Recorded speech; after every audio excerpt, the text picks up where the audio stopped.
Bonsoir à tous, j'espère que vous allez bien en ce dimanche soir. Je suis très heureuse de vous retrouver et notamment de vous retrouver autour d'une thématique importante, d'actualité, les enfants.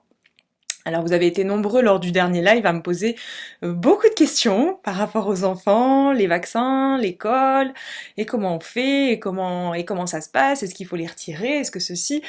Alors, en guise d'introduction, je ne détiens pas la vérité, comme toujours. Ce que je vais vous dire ici, c'est vraiment un partage d'un point de vue qui n'est pas la vérité. Et chacun a son libre arbitre, et chacun, surtout, cultivez votre discernement. Donc, s'il vous plaît, faites-moi plaisir, ne croyez pas ce que je vous raconte.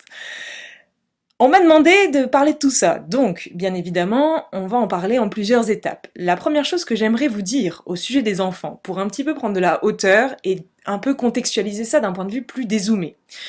D'un point de vue dézoomé, si on regarde la chose, les enfants, d'un point de vue plus cosmique, parce que j'aime beaucoup parler en introduction du cosmos, parce que ça permet de toujours de relativiser les problématiques terriennes, et ça permet d'ouvrir un peu les lorgnères. Donc, d'un point de vue cosmique, qu'est-ce que les enfants?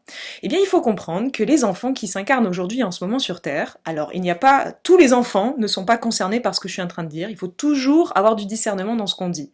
Certains des enfants qui s'incarnent aujourd'hui sur Terre, peut-être avez-vous entendu parler des enfants des étoiles, des starseeds, des enfants arc-en-ciel, des consciences cristal, les enfants indigo, etc., etc. Alors tout ça c'est un gros melting pot de plein de trucs, on sait pas de quoi on parle, je ne suis pas une experte du sujet et je n'ai pas la vocation de vous expliquer précisément chaque catégorie de chaque chose. Ce que je veux vous dire juste en guise d'introduction par rapport à cela, c'est que la plupart des enfants qui s'incarnent en ce moment sur Terre sont des consciences des étoiles, donc des enfants cristal, des consciences arc-en-ciel.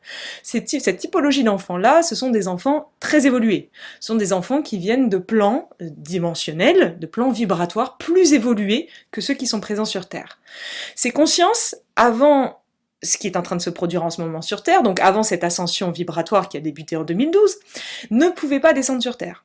Pourquoi? Parce que la Terre n'était pas encore assez évoluée pour pouvoir les accueillir. Et donc, qu'est-ce qui s'est passé à partir des années 50, après la Seconde Guerre mondiale? Il y a certaines consciences qui sont venues s'incarner sur Terre. On a parlé des enfants indigos, donc de la fameuse vague indigo. Je vous parle pas du baby-boom ici, hein, donc la vague indigo. La vague indigo s'est incarnée après la Seconde Guerre mondiale et avait donc pour vocation de venir préparer le terrain. Donc, ce sont des êtres qui étaient plus conscients, en tout cas avec une ouverture de conscience plus élargie que les êtres qui étaient présents à cette époque-là sur Terre. Ils sont venus avec des consciences plus développées, plus élargies, avec un potentiel plus grand, pour pouvoir justement préparer la Terre à cette ascension qui allait se produire. Et donc ça a été finalement qu'on pourrait les appeler des guerriers éclaireurs, hein, on va dire ça comme ça. Ce sont des êtres, des enfants, qui se sont incarnés avec vraiment cette volonté de... Vous voyez, ils se sont incarnés dans différents pays, dans différentes familles, dans différents systèmes de croyances, avec pour vocation de venir casser les chaînes. Casser les chaînons de la société, casser les structures généalogiques, casser les transmissions transgénéalogiques, transgénérationnelles qu'il peut y avoir dans les familles. Vous voyez, si vous prenez une famille, on dit souvent « Ah bah voilà, moi mon père il était comme ça, bah du coup je suis comme ça ». Hein, et puis du coup mes enfants seront comme ça. Donc ça c'est un schème généalogique. Bah, il y a la même chose à l'échelle des pays, hein. Puisqu'un pays a toujours été comme ça, et ben il sera toujours comme ça. Il y a la même chose au niveau des croyances, hein. Puisqu'on croit toujours dans la même chose, ben on croit toujours dans la même chose. Et il y a la même chose aussi au niveau des systèmes de pensée. Et ça comme ça se répercute d'individu en individu et ça se transmet de génération en génération. Et ben ces consciences indigo avaient pour vocation justement de briser cela. Et d'être les fameux moutons noirs dans les familles, vous savez, ces êtres qui sont pas tout à fait comme les autres, et qu'on ne comprend pas, et que les gens ne comprennent pas, et qui montrent du doigt et qui disent « toi t'es bizarre, hein, t'es fêlé ». N'oubliez surtout jamais qu'être fêlé permet de laisser passer la lumière. Hein. Donc soyez fêlés s'il vous plaît. Donc ces consciences indigos se sont incarnées et ont permis justement cette première évolution, cette première cassure quelque part dans certains chaînons familiales, à l'échelle des pays, à l'échelle de la Terre. Et donc suite à tout ce travail qui a été fait en amont par ces grands frères indigos, eh bien les consciences plus éveillées, les starseeds, les consciences des étoiles et les consciences arc-en-ciel ont donc pu venir s'incarner progressivement sur Terre. Et eux, leur mission, c'est pas de défoncer l'ancien monde, hein, c'est de créer le nouveau monde. Voilà, c'est tout. C'est leur seule et unique mission. Ils descendent sur Terre pour créer le nouveau monde. C'est tout. Donc, voilà un petit peu pour vous présenter un petit peu le rôle des enfants d'un point de vue cosmique, déjà pour contextualiser le propos. Qu'est-ce qui se passe en ce moment sur Terre ? Voilà. Qu'est-ce qui se passe en ce moment sur Terre au sujet des enfants? Eh bien, au sujet des enfants, il se passe beaucoup de choses sur Terre en ce moment, hein, vous êtes tous au courant. Donc, il y a effectivement ces fameux vaccins, il y a effectivement, on vous parle de, il va falloir faire vacciner les enfants, sinon on ne pourra plus mettre les enfants à l'école, et puis on va commencer à faire tester les enfants dans les écoles, et puis le port du masque est obligatoire dans toutes les écoles, et puis bah vous, sûrement qui m'écoutez, vous êtes parents, et puis vous êtes en stress, quoi. Et c'est normal, en fait, voilà. Donc, il faut savoir que tout ce qui est fait en ce moment, que ce soit au niveau de la 5G, des masques, du Covid, bon bref, toute l'actualité, c'est évident que c'est destiné à rabaisser nos vibrations. En tous les cas, pas forcément les rabaisser, mais les empêcher en tout cas de s'expanser. Ça c'est évident. Aujourd'hui sur Terre, il y a une ascension. La Terre évolue. Il faut pas être sorti de la cuisse de Jupiter pour le comprendre. La Terre est en train d'ascensionner. Ok, si vous n'êtes pas au courant, regardez le live numéro 1. Donc, la Terre ascensionne. Ce mouvement d'ascension de la Terre crée un mouvement d'ascension chez chaque individu.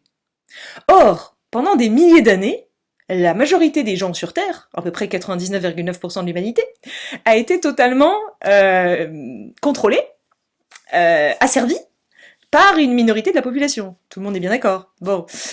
Eh bien, cette minorité de la population, aujourd'hui, qu'est-ce qui se passe? Il y a une ascension vibratoire. Et ben, pour contrer cette ascension vibratoire, des technologies sont développées pour nous empêcher de nous expanser. Sauf que, hein, je suis pas en train de dire que ça n'existe pas, hein, ça c'est ce qui se passe.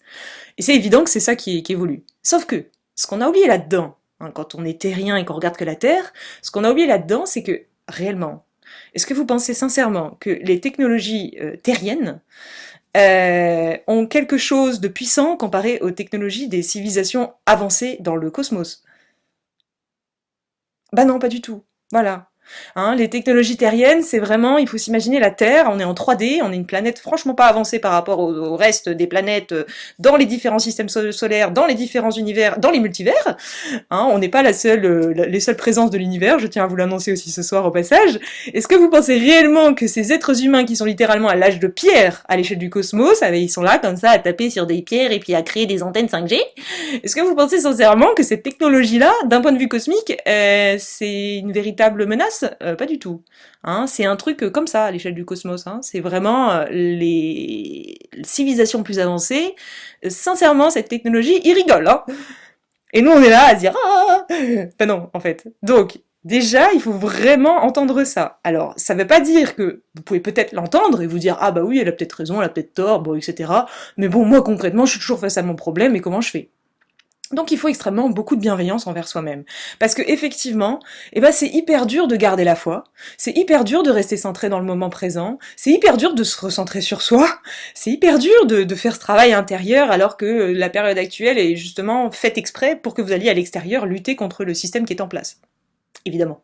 Donc c'est hyper dur et il faut beaucoup de bienveillance et de compassion envers soi-même parce que c'est pas simple en fait de garder la tête froide et de garder la foi et d'avoir accès à ce type d'informations. Et c'est pas le tout à chacun qui se réveille le matin et qui se dit ah ben moi ça y est je suis convaincu qu'il y a des civilisations plus avancées qui viendront nous sauver. Et d'ailleurs c'est pas ce qui va se passer. Donc ce que je vous dis par là c'est que juste déjà prendre un peu de hauteur, c'est ça le but du propos. Ça changera pas d'un point de vue matériel. Alors d'un point de vue terrestre, d'un point de vue matériel, qu'est-ce qu'on fait? Voilà, c'est ça la question. Hein, les enfants sont quand même là, hein, ils sont toujours ici. Et qu'est-ce qui nous enseigne ces enfants? Pourquoi est-ce qu'ils sont là? Et pourquoi aujourd'hui, ce sont les enfants qui sont ciblés en numéro 1? Pourquoi est-ce qu'on nous menace tant avec les enfants? Avec les vaccins, avec les masques, avec tout ça? Pourquoi ce sont eux la cible? Bah parce que d'un point de vue terrestre, vous imaginez bien, vous, en tant qu'être, quand vous êtes incarné, vos enfants, c'est la prunelle de vos yeux. C'est le truc le plus important sur Terre, pour vous. Donc bien évidemment, c'est le truc qui va vous faire le plus réagir. C'est normal, c'est vos enfants. Donc ça, c'est tout à fait naturel. Sauf que, si vous renversez la vision, vous n'êtes pas les victimes de ce système, je tiens à vous le dire, vous êtes les acteurs, et vous avez le plein potentiel pour changer cela. Sur Terre, quand on s'incarne, il y a une loi universelle qui est très répandue sur Terre, qui s'appelle le libre arbitre. Ça veut dire quoi? Ça veut dire que chacun est libre de faire les choix qu'il décide de faire. Alors là, tout de suite, je vais entendre « Ah oui, mais bon, elle nous parle de libre arbitre, mais t'as vu la période actuelle, il nous oblige à faire ça, il nous oblige à faire ci, il nous oblige à comme ci, comme ça, comme ça. » Y a personne qui a dit que les vaccins étaient obligatoires. Personne l'a dit. Hein. Les vaccins ne sont pas obligatoires, et ne le seront pas. Pourquoi? Parce que c'est écrit dans la loi. Et si la loi change, faites confiance au plan, vous inquiétez pas. En ce moment même, il y a des avocats, en France et ailleurs, qui sont en train de... et de créer des associations, j'en ai déjà parlé dans plusieurs lives, où ils vous expliquent par la loi, par A plus B, comment ça fonctionne pour ne pas se faire vacciner en l'occurrence. Donc ce que je veux vous dire par là, c'est qu'on est sur une planète où le libre arbitre est encore une règle universelle. Donc vous avez le choix. Admettons, on va prendre la situation, vous avez vos enfants donc qui sont effectivement à l'école, le port du masque est obligatoire, on est en train de vous menacer avec les vaccins. Eh bien vous avez le choix de les mettre ou de pas les mettre à l'école. Ah ouais, mais là, directement, on va me dire, ah ouais, mais attends, elle est bien gentille, celle-là, elle a 28 ans, elle a pas de gamin, c'est sympa ce qu'elle nous raconte, hein. Elle sait pas ce que c'est, elle. Oui, bah oui, dans cette vie, peut-être. Ce que je veux vous dire par là, c'est que vous avez le choix de les retirer de l'école. Et là, vous allez me dire, ah bah non, mais c'est pas possible, moi j'ai mon boulot, il faut bien qu'on mange, il faut bien qu'on gagne de l'argent, il faut bien que le foyer fonctionne de lui-même, etc. Comment je fais, moi, si je peux pas travailler, si j'ai mes enfants H24 à la maison? Eh ben, tu changes de vie, en fait. Tu changes de vie. Est-ce que vous pensez réellement que le nouveau monde sera à l'image de celui-ci? Bah non. Hein. On est bien tous d'accord, hein, on ne veut pas reproduire la même chose. Hein. Donc est-ce que vous pensez vraiment que les structures économiques, sociales, tous les emplois, tous les machins comme ça, est-ce que vous pensez vraiment qu'on va transposer ça au nouveau monde?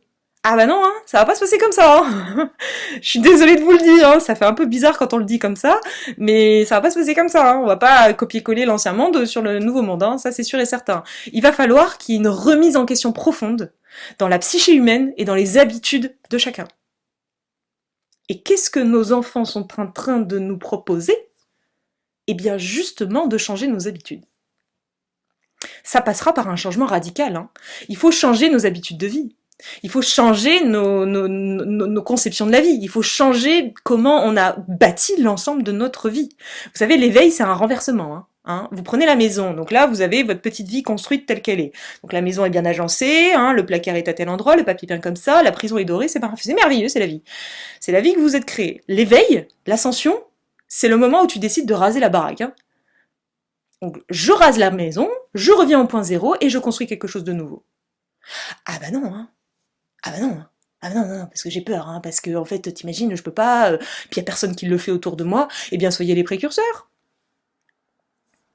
C'est pas parce qu'il y a personne qui le fait autour de nous qu'on n'est pas censé le faire. Donc, ce que je veux vous dire par là, c'est que si aujourd'hui vous faites le choix de changer, c'est-à-dire de vous dire ah bah oui, en fait, effectivement, il y a peut-être une bénédiction cachée là-dessous, en fait. Hein. Peut-être que en fait, on m'invite effectivement, du coup, à me retrouver avec mes enfants, et puis du coup, pour les protéger, moi je veux plus les mettre à l'école, je veux plus cautionner ça, et du coup, je vais les garder avec moi. Mais du coup, puisque je les garde avec moi, je dois changer toute ma vie. Je dois repartir à zéro, je dois rebâtir. Ouais, on peut imaginer un potager, on peut imaginer plein de choses. En fait, c'est pas compliqué, c'est juste effacer l'ancien et construire le nouveau. C'est juste ça. C'est aussi simple que ça. Donc tout ce qui était d'avant, on rase. Hein, on fait table rase du passé et on construit quelque chose de nouveau. Sauf qu'il y a à l'intérieur de nous un espace qui a peur et qui dit ah bah non, moi je veux pas, je suis pas sûre, je suis dans l'insécurité et comment je fais, et imagine je vais pas gagner d'argent et si je dois créer quelque chose, oui mais moi je crée quoi, je me suis jamais posé la question de savoir ce que je voulais faire de ma vie. Eh bien là, en fait, c'est hyper simple. Il y a une loi qui est vraiment très simple dans la vie. C'est ce que tu vibres, tu l'attires. Donc en fait, si vous décidez effectivement d'enclencher ce pas, de changer vos vies, eh bien il faut juste changer vos vibrations avec.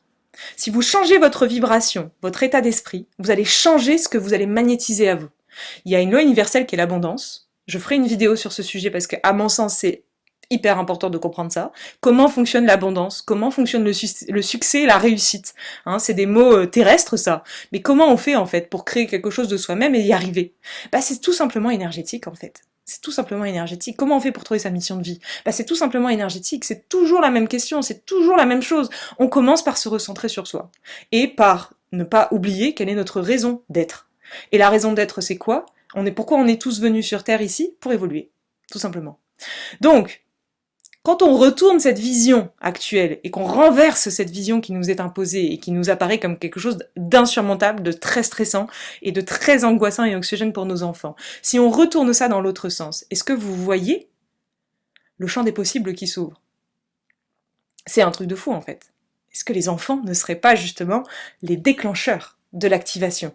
Parce que si on n'a pas un déclencheur, on bougera jamais le fion, hein. On bougera jamais nos fesses s'il n'y a pas un truc qui se déclenche. Alors oui, il va y avoir une crise économique. Oui, il va y avoir des catastrophes. Oui, il va se passer pas mal de choses parce qu'il faut qu'on bouge. Et tant qu'on bouge pas, eh bien, il va y avoir encore plus de choses, et plus de choses, et plus de choses, et plus de choses. Donc, ceux qui entendent ça à l'échelle de leurs enfants et qui décident dès aujourd'hui de se mettre en marche, et je dirais même, mais vraiment, si vous arrivez à entendre ça, vous allez changer vos vies. À quoi ça sert de lutter contre un monde qui de toute façon est déjà mort?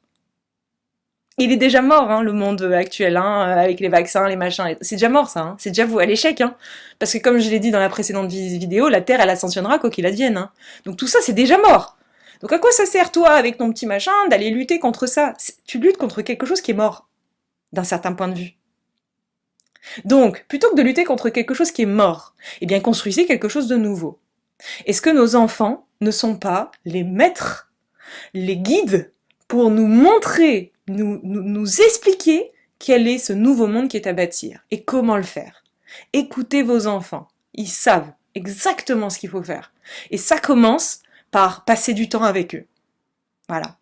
Et oui, passer du temps avec eux, les écouter, interagir, parce que eux, même s'ils sont dans des corps d'enfants qui vous apparaissent très comme ça là, eh ben ils ont des consciences beaucoup plus élargies que les vôtres. Donc passer du temps avec eux, c'est des enseignements en fait, et c'est ça qui va vous permettre d'avoir ces idées, d'avoir cette stimulation intérieure pour pouvoir créer quelque chose de nouveau et arrêter de se focaliser contre quelque chose qui est déjà mort. Voilà. C'était le message de cette vidéo. Voilà, je vous demande pas évidemment d'adhérer à cette vision, c'est un partage comme ça, brut de pomme, le cœur ouvert. J'espère que ça pourra résonner avec certains d'entre vous, mais dans tous les cas, je vous remercie beaucoup pour votre écoute et on se retrouve bientôt pour une nouvelle vidéo. À très très vite.